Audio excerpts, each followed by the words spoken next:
चला तर मग सुरुवात करूया विज्ञानातील सर्वात प्रसिद्ध आणि कदाचित सर्वात जास्त गैरसमज असलेल्या कथेपासून. न्यूटन आणि त्याचं सफरचंद. हो, तीच कथा. मग सफरचंद खाली पडलं आणि न्यूटनने गुरुत्वाकर्षणाचा शोध लावला.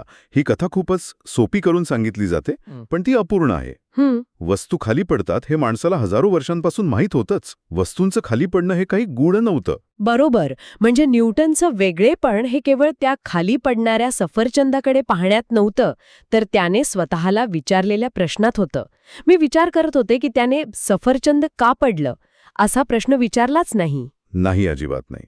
त्याऐवजी त्याने विचार केला की ते अगदी सरळ रेषेत उभंच का खाली पडलं. हा विचारांमधला बदल खूप महत्वाचा आहे. अगदी. सफरचंद फांदीवरून तुटल्यावर ते डावीकडे, उजवीकडे किंवा तिरपं का पडलं नाही. ते अगदी काटकोनात सरळ जमिनीच्या दिशेनेच का आलं. ह्या एका प्रश्नाच्या भूमितीमध्येच विश्वाचं रहस्य दडलं होतं. इथे मला एक मुद्दा मांडावासा वाटतो. कसं आहे, जर आपली पृथ्वी एक अनंत पसरलेला सपाट पृष्ठभाग असती, अच्छा, तर कदाचित वस्तू वेगवेगळ्या कोणात तिरप्या पडल्या असत्या, कारण त्यांना खेचणारा पृष्ठभाग सर्वत्र समान असता. पण सफरचंद नेहमीच सरळ रेषेत खाली पडतं. होय. याचा अर्थ असा की आपण त्या सफरचंदापासून जमिनीच्या आत पृथ्वीच्या अगदी मध्यभागापर्यंत जर एक सरळ रेषा काढली, तर तीच ती अदृश्य रेषा असते ज्यावरून सफरचंद खाली ओढलं जातं. अगदी अचूक. पृथ्वीचा मध्यभागच त्या सफरचंदाला स्वतःकडे खेचत आहे. या निष्कर्षापर्यंत न्यूटन पोचला. कारण कोणत्याही गोलाकार वस्तूला एकच केंद्र असतं. आणि मग त्याच्या डोक्यात पुढचा विचार आला. जर ही अदृश्य शक्ती झाडावरील सफरचंदाला खेचू शकते, तर ती डोंगराच्या शिखरावर असलेल्या वस्तूंवरही कार्य करत असेल का? आणि तिथेच न थांबता ही शक्ती पृथ्वीच्या वातावरणाबाहेर हजारो मैल दूर असलेल्या चंद्रापर्यंत पोहोचत असेल का? तोच तो अदृश्य धागा आहे का जो चंद्राला पृथ्वीशी बांधून ठेवतो? पण इथेच ना एक मोठा विरोधाभास निर्माण होतो. जर पृथ्वीचं गुरुत्वाकर्षण चंद्राला आपल्याकडे खेचत असेल, तर मग चंद्र त्या सफरचंदासारखा सरळ खाली येऊन पृथ्वीवर का आदळत नाही? थांबा. हा प्रश्न खरोखरच गोंधळात टाकणार आहे. म्हणजे जर सफरचंद सरळ खाली पडतंय आणि गुरुत्वाकर्षण चंद्रालाही खेचत आहे, तर चंद्र एका प्रचंड मोठ्या वर्तुळाकार कक्षेत का फिरत राहतो? बरोबर. ह्या दोन अगदी वेगळ्या प्रकारच्या गती आहेत. मग हा विरोधाभास कसा सोडवायचा? यासाठी आपल्याला अभिकेंद्री बलाची म्हणजेच सेंट्रीपेटल फोर्सची संकल्पना समजून घ्यावी लागेल. ओके. सफरचंद आणि चंद्र यांच्या गतीमधला हा फरक समजण्यासाठी वर्तुळाकार गतीचं विज्ञान समजणं आवश्यक आहे. यासाठी आपण एका सोप्या प्रयोगाची कल्पना करूया. समजा एका दोरीच्या टोकाला एक दगड बांधलाय आणि दुसरं टोक हातात घट्ट पकडून तो दगड स्वतःभोवती गोल फिरवला जात आहे. जेव्हा तो दगड वेगाने गोल फिरतो, तेव्हा हाताला काय जाणवतं? हाताला एक सततचा ताण जाणवतो. एक्झॅक्टली. तो दगड सतत बाहेर फेकण्यापासून रोखण्यासाठी हाताला त्या दोरीद्वारे स्वतःकडे म्हणजेच वर्तुळाच्या केंद्राकडे एक बल लावावं लागतं. पण इथेच माझी अडचण आहे. मग जर हाताने ते बल लावलं आहे आणि आपण दगडाला आत खेचत आहोत, तर तो दगड थेट येऊन हातावर का आदळत नाही? इथेच गतीचं एक वेगळं रहस्य दडलं आहे, ज्याला आपण जडत्व किंवा इनर्शिया म्हणतो. अच्छा. आपण जुन्या रेकॉर्ड प्लेअरवर नाणं फिरवल्याचं उदाहरण घेऊया. हो, ते गोल फिरणारं नाणं. बरोबर.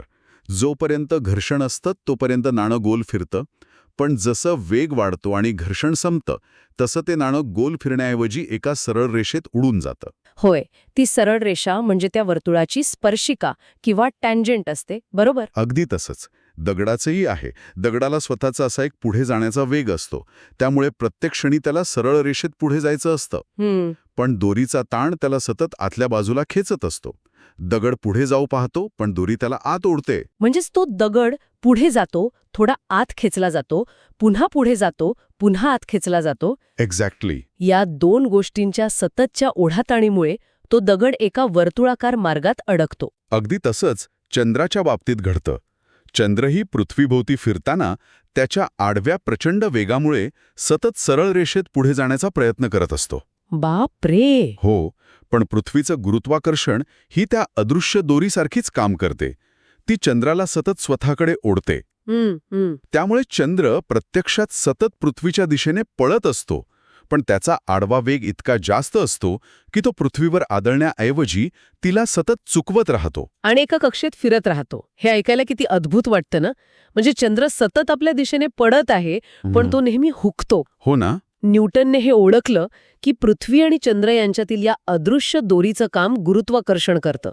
पण न्यूटनला हे अदृश्य बल सापडलं तरी त्याला गणिताची जोड कशी द्यायची? तोच तर खरा प्रश्न होता. इथेच एक मजेशीर गोष्ट घडते. न्यूटनने हे सगळं शून्यातून शोधलं नाही. न्यूटनच्या आधी एका माणसाने आयुष्यभर आकाशाकडे नुसते डोळं लावून प्रचंड डेटा गोळा केला होता. होय, दुर्बिणीचा शोध लागण्यापूर्वीच्या काळात टायको ब्राहे या खगोलशास्त्रज्ञाने केवळ उघड्या डोळ्यांनी आकाशाचे निरीक्षण केलं होतं. फक्त उघड्या डोळ्यांनी? हो, आणि ग्रहांच्या जागांची अत्यंत अचूक माहिती त्याने गोळा करून ठेवली होती. त्याच्या मृत्यूनंतर योहानेस केपलरने या डेटाचा अभ्यास सुरू केला. आणि गंमत म्हणजे केपलरला गुरुत्वाकर्षण म्हणजे काय हे अजिबात माहीत नव्हतं.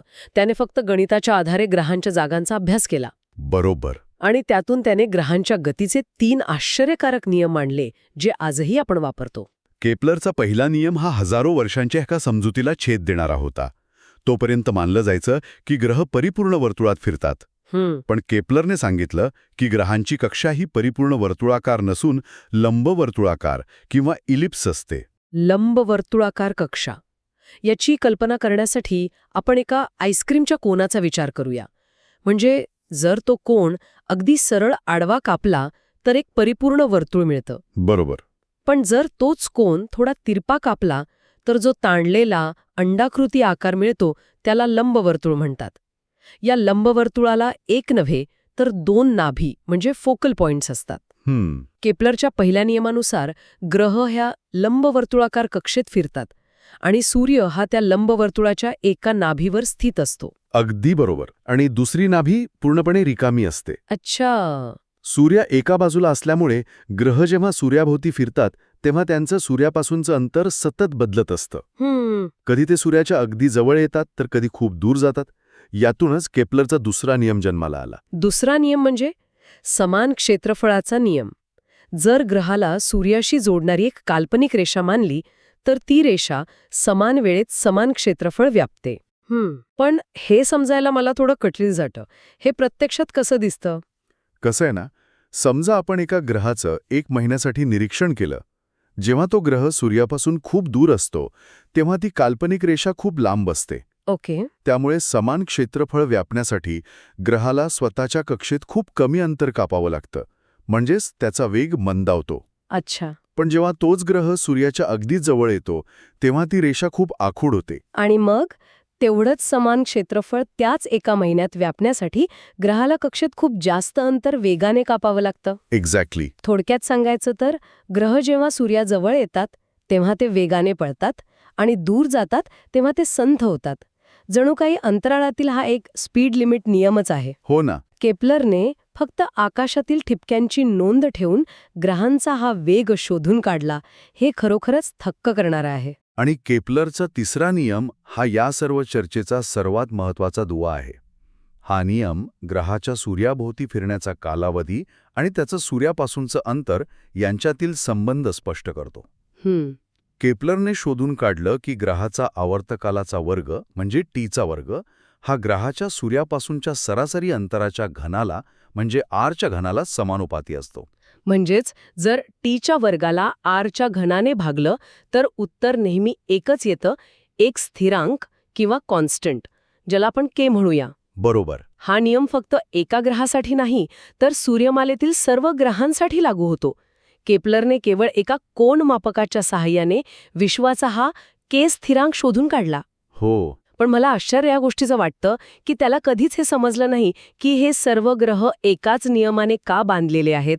या गणितामागे नक्की कोणतं भौतिक बल आहे? त्याचं ते कोडं नंतर न्यूटनने सोडवलं आणि त्यातूनच गुरुत्वाकर्षणाचा वैश्विक नियम जन्माला आला. न्यूटनने त्याच्या प्रिन्सिपिया या ग्रंथात जाहीर केलं की विश्वातील प्रत्येक वस्तू दुसऱ्या वस्तूला स्वतःकडे आकर्षित करते. प्रत्येक वस्तू म्हणजे फक्त चंद्रसूर्यच नाही तर जमिनीवर पडलेला दगड आणि झाडाचं पान हेही एकमेकांना ओढत आहेत. नक्कीच. न्यूटनने या बलाचं सूत्र दिलं. F बरोबर G गुणिले M1 गुणिले M2 भागिले D चा वर्ग. हे बल त्या 2 वस्तूंच्या वस्तुमानाचा म्हणजे मासच्या गुणाकाराशी समानुपाती असतं. आणि त्यांच्यातील अंतराच्या वर्गाच्या व्यस्त प्रमाणात असतं, इन्व्हर्स स्क्वेअर प्रपोर्शन. अंतराच्या वर्गाच्या व्यस्त प्रमाणात हे शब्द उच्चारायला सोपे आहेत, पण याचा अर्थ समजून घेण्यासाठी आपण फ्लॅशलाईटचं किंवा टॉर्चचं उदाहरण घेऊया. चालेल. समजा एका भिंतीवर टॉर्चचा प्रकाश टाकला जातोय. जर ती टॉर्च भिंतीपासून दुप्पट दूर नेली तर तो प्रकाश दुप्पट नाही तर 4 पट मोठ्या जागेत पसरतो आणि म्हणूनच तो प्रकाश आधीपेक्षा 4 पट अंधुक होतो. गुरुत्वाकर्षण ही अगदी असंच काम करतं. अंतर दुप्पट झालं की बल थेट 4 पटीने विरळ होतं. अगदी चपखल उदाहरण आहे हे. आणि जर आपल्याला वेड्यावाकड्या आकाराच्या लघुग्रहांमधील गुरुत्वाकर्षण मोजायचं असेल तर आपण त्यांच्या वस्तुमान केंद्राचा म्हणजे सेंटर ऑफ मासचा विचार करतो. अच्छा. सर्व वस्तुमान जणू त्या एकाच बिंदूवर केंद्रित आहे असं मानून आपण त्या 2 बिंदूंमधील अंतर या सूत्रात वापरतो. पण न्यूटनने हे सूत्र दिलं असलं तरी त्यातील मोठा जी म्हणजेच वैश्विक गुरुत्वीय स्थिरांक मोजणं हे एक वेगळंच आव्हान होतं. हो, कारण न्यूटनला जीचं निश्चित मूल्य कधीच सांगता आलं नाही. मग ते शोधलं कोणी? हेनरी कॅव्हेंडिश या शास्त्रज्ञाने. न्यूटनच्या मृत्यूनंतर अनेक दशकांनी कॅव्हेंडिशने एका अत्यंत नाजूक प्रयोगाद्वारे त्याचं मूल्य शोधून काढलं. बापरे, कसं? त्याने एका बंदिस्त खोलीत वाऱ्याचा कोणताही अडथळा येऊ न देता एका अत्यंत नाजूक तारेला 2 शिशाचे गोळे बांधले हां. आणि त्यांच्याजवळ दुसरे जड गोळे आणून त्या तारेत निर्माण होणारा सूक्ष्म पीळ किंवा टॉर्शन मोजला. हे मूल्य अतिशय सूक्ष्म आहे. दशांश चिन्हानंतर तब्बल 10 शून्ये आणि मग पुढे अंक. Oh my God. हे दर्शवतं की गुरुत्वाकर्षण हे मुळात किती क्षीण बल आहे. थांबा, जर गुरुत्वाकर्षण सगळीकडे आहे आणि प्रत्येक वस्तू दुसऱ्या वस्तूला खेचत आहे तर मग माझ्या टेबलावर ठेवलेली 2 पुस्तकं हळूहळू सरकत जाऊन एकमेकांना का चिकटत नाहीत? हाच तो खरा प्रश्न आहे ज्यावर अनेकांचा गोंधळ उडतो. त्या 2 पुस्तकांमध्ये गुरुत्वाकर्षण नक्कीच आहे, पण आत्ताच म्हटल्याप्रमाणे जीचं मूल्य अतिशय सूक्ष्म असल्यामुळे त्या 2 पुस्तकांमधील एकमेकांना खेचणारं बल जवळजवळ नगण्य असतं. अच्छा. दुसरीकडे पृथ्वीचं प्रचंड वस्तुमान त्या पुस्तकांना अतिशय ताकदीने खाली खेचत असतं. त्यामुळे पुस्तके आणि टेबल यांच्यात एक मोठं घर्षण किंवा फ्रिक्शन निर्माण होतं. हे घर्षण त्या सूक्ष्म आडव्या गुरुत्वीय बलाला पूर्णपणे निष्प्रभ करतं. समजलं. म्हणजे पृथ्वीचा आकार इतका अवाढव्य आहे की तिचा प्रभाव इतर छोट्या वस्तूंच्या प्रभावाला दाबून टाकतो. एक्झॅक्टली. इथेच एक गंमत आहे. गुरुत्वाकर्षणाबद्दल बोलताना आपण 2 वेगवेगळ्या गोष्टी एकाच नावाने ओळखतो. एक आहे वैश्विक जी, जो संपूर्ण विश्वाचा नियम आहे, आणि दुसरा आहे आपला स्थानिक लहान जी. होय, लहान जी म्हणजे पृथ्वीचं गुरुत्वीय त्वरण, ॲक्सेलरेशन ड्यू टू ग्रॅव्हिटी. जेव्हा एखादी वस्तू पृथ्वीच्या दिशेने खाली पडते तेव्हा तिचा वेग दर सेकंदाला किती वाढतो हे लहान जी सांगतो. पृथ्वीच्या पृष्ठभागावर त्याचं मूल्य साधारणपणे 9.77 मीटर्स पर सेकंड स्क्वेअर इतकं असतं. आणि सर्वात रंजक गोष्ट म्हणजे जेव्हा आपण न्यूटनच्या सूत्रातून लहान जी काढतो तेव्हा खाली पडणाऱ्या वस्तूचं स्वतःचं वस्तुमान म्हणजे मास त्या सूत्रातून वगळलं जातं, म्हणजे कॅन्सल आउट होतं. बरोबर. न्यूटनच्या गतिविषयक दुसऱ्या नियमानुसार F बरोबर ma आणि गुरुत्वाकर्षणाच्या नियमानुसार F बरोबर gmm भागिले r चा वर्ग. जेव्हा आपण यांची सांगड घालतो तेव्हा लहान वस्तूचा दोन्ही बाजूनी कट होतो. म्हणूनच जर एका निर्वात पोकळीत म्हणजे व्हॅक्यूममध्ये जिथे हवेचा कोणताही अडथळा नाही तिथे एकाच वेळेस एकाच उंचीवरून एक पिसासारखी हलकी वस्तू आणि एक जड लोखंडी गोळा खाली सोडला तर काय होईल? तर ते दोन्ही अगदी एकाच वेळेस जमिनीवर येऊन पडतात.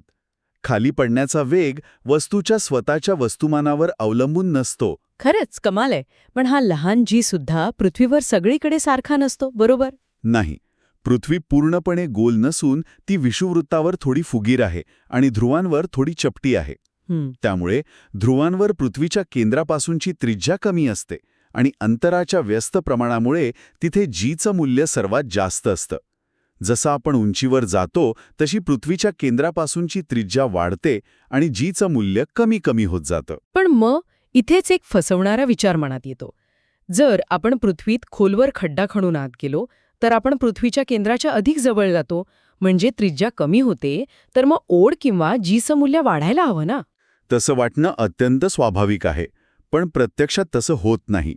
पृथ्वीच्या खोल खड्ड्यात गेल्यावर जीचं मूल्य कमीच होतं. अरे च्या, असं का? याचं कारण असं की जसजसं आपण आत जातो तसतसं आपल्या डोक्यावर असणाऱ्या पृथ्वीचा भागाचं वस्तुमान आता आपल्याला वरच्या म्हणजेच विरुद्ध दिशेने खेचू लागतं. हा, म्हणजे वरूनही खेचलं जातं. हो. त्यामुळे आपल्याला खाली खेचणारं परिणामी बल कमी होतं आणि म्हणूनच पृथ्वीच्या अगदी मध्यभागी जी शून्य असतो. हे खरोखरच चक्रावून टाकणार आहे. याच लहान जीमुळे वस्तुमान आणि वजन यात मोठा फरक पडतो. नक्कीच. कसंय, वस्तुमान म्हणजे एखाद्या वस्तूतील द्रव्याचं प्रमाण, जे संपूर्ण विश्वात कुठेही गेलं तरी स्थिर असतं. पण वजन म्हणजे एखादा ग्रह त्या वस्तूला ज्या बलाने खाली खेचतो ते बल, म्हणजे W बरोबर m×g. अगदी बरोबर. म्हणूनच पृथ्वीवर 60 किलो वस्तुमान असलेल्या व्यक्तीचं वजन चंद्रावर गेल्यावर पृथ्वीच्या तुलनेत फक्त 1/6 म्हणजे 16 होतं. कारण चंद्राचं गुरुत्वीय त्वरण खूप कमी आहे. तो कमी ताकदीने खाली खेचतो. पण त्या व्यक्तीचं वस्तुमान मात्र 60 किलोच राहतं. पण जर एखाद्या वस्तूला पृथ्वीच्या या गुरुत्वाकर्षणाच्या कचाट्यातून कायमचं बाहेर काढायचं असेल तर काय करावं लागेल? इथेच मुक्तिवेग किंवा एस्केप वेलोसिटी ही संकल्पना येते. होय. जसजशी एखादी वस्तू वर जाते तसतशी पृथ्वीची गुरुत्वीय ओढ कमी होत जाते. जर एखादी वस्तू इतक्या प्रचंड वेगाने वर फेकली की पृथ्वीची ओढ तिला पूर्णपणे थांबून खाली खेचण्याआधीच ती वस्तू त्या प्रभावाच्या बाहेर पडेल, तर त्या वेगाला मुक्तिवेग म्हणतात. पृथ्वीसाठी हा वेग तब्बल 11.2 किलोमीटर प्रति सेकंड इतका प्रचंड आहे. 11.2 किलोमीटर एका सेकंदात. विचार करा हा वेग किती भयानक असेल. आतापर्यंत आपण हे सगळे नियम, अभिकेंद्रीय बल, केप्लरचं निरीक्षण आणि लहान जी पाहिले. पण या चर्चेचा सर्वात परमोच्च बिंदू अजून बाकी आहे. सिद्ध केला हे पाहणं एका महाकाव्यासारखं आहे. हो, न्यूटनने केप्लरच्या निरीक्षणावरून आपला नियम जणू रिव्हर्स इंजिनियर केला.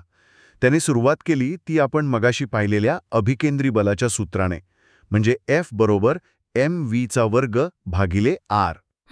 आणि ग्रहाचा वेग म्हणजे त्याने एका फेरीचा अंतर, वर्तुळाचा परिघ 2πr, भागिले त्यासाठी लागणारा वेळ म्हणजे आवर्तकाळ t, म्हणजे वेग v बरोबर 2πr/t.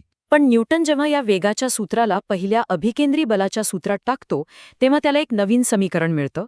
पण अडचण अशी होती की त्यात केप्लरचा तो प्रसिद्ध t² आणि r³ यांचा संबंध कुठेच दिसत नव्हता. बरोबर.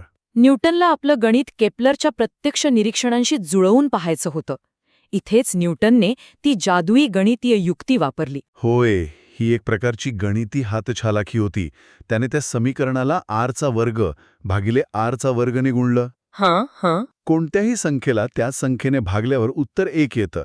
त्यामुळे समीकरणाचं मूळ मूल्य बदलत नाही, फक्त त्याचं स्वरूप बदलतं. पण या एका खेळीमुळे समीकरणात अचानक r³ भागिले t² हा गट तयार झाला. आणि केप्लरच्या तिसऱ्या नियमानुसार तो गट एक स्थिरांक आहे हे न्यूटनला माहीत होतं. म्हणजे निसर्गात तो बदलत नाही. त्यामुळे न्यूटनने तो गट आणि समीकरणातील इतर सर्व स्थिर गोष्टी एकत्र केल्या आणि बाजूला काढल्या. शेवटी गणितातून जे उरलं ते होतं फक्त F हे 1/r² समानुपाती आहे. हे निव्वळ गणित नाहीये.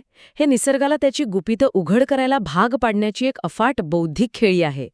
केप्लरचं वर्षानुवर्षांचं केवळ आकाशातील ठिपक्यांचं निरीक्षण आणि न्यूटनची गणितावरील हुकमत यातून विश्वाचा सर्वात मोठा नियम सिद्ध झाला. एका बागेत पडणाऱ्या सफरचंदापासून सुरू झालेला हा प्रवास, दोरीला बांधलेल्या दगडाच्या प्रयोगातून जात टायको ब्राहेच्या हिवाळ्यातील रात्रीच्या निरीक्षणांपासून ते केप्लरच्या लंबवर्तुळाकार कक्षांपर्यंत आणि शेवटी कॅव्हेंडिशच्या बंदिस्त खोलीतून न्यूटनच्या वैश्विक नियमापर्यंत कसा जोडला गेला आहे हे खरोखरच अद्भुत आहे. हो ना. एक शालेय पुस्तक एवढी मोठी कथा सांगू शकतं यावर खरंच विश्वास बसत नाही. आणि या सर्व प्रवासाच्या शेवटी आपण एक असा विचार करूया जो कुणालाही नक्कीच अवाक करेल.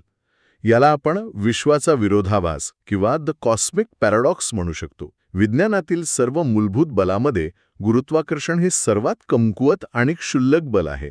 विचार करा, आपल्या घरातील फ्रीजवर लावायचा एक छोटासा चुंबक, तो एका लोखंडी क्लिपला उचलताना संपूर्ण पृथ्वीच्या प्रचंड गुरुत्वाकर्षणाला अगदी सहज हरवतो. ती क्लिप खाली पडण्याऐवजी चुंबकाला चिकटून राहते. पृथ्वीची एवढी मोठी ताकद एका साध्या चुंबकापुढे हरते. तरीही हेच सर्वात दुबळं बल संपूर्ण विश्वाचा निर्माता आहे. कारण गुरुत्वाकर्षण हे संचयी आहे, क्युम्युलेटिव्ह. हां.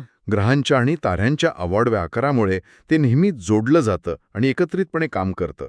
इतर बलांसारखं ते एकमेकांना रद्द करत नाही. जर हे बल आज आहे त्यापेक्षा जरा जरी मजबूत असतं तर सारे तारे लगेच जळून खाक झाले असते आणि या विश्वाचं महाकाय कृष्ण विवरांत रूपांतर झालं असतं. आणि जर हेच कमकुवत बल अजून थोडं जरी जास्त कमकुवत असतं तर तारे आणि ग्रह कधी तयारच झाले नसते. बापरे. केवळ धूळ आणि वायूचे ढग अंधारात विरून गेले असते. ही अत्यंत शांत, कमकुवत पण अचूक अशी अदृश्य यंत्रणाच हे जग चालवत आहे. त्यामुळे पुढच्या वेळी जेव्हा एखाद्याच्या हातातून पेन निसटेल किंवा कॉफीचा कप सांडून गोंधळ उडेल तेव्हा केवळ वैतागू नका. त्या पडणाऱ्या वस्तूच्या मागे असलेल्या अत्यंत अचूक आणि शांत अदृश्य वैश्विक नियमाचं स्मरण करा, जो सगळ्यांना आणि या विश्वाला एकत्र बांधून ठेवत आहे. आजच्या या वैचारिक प्रवासात सहभागी झाल्याबद्दल खूप खूप आभार. पडणाऱ्या सफरचंदांना प्रश्न विचार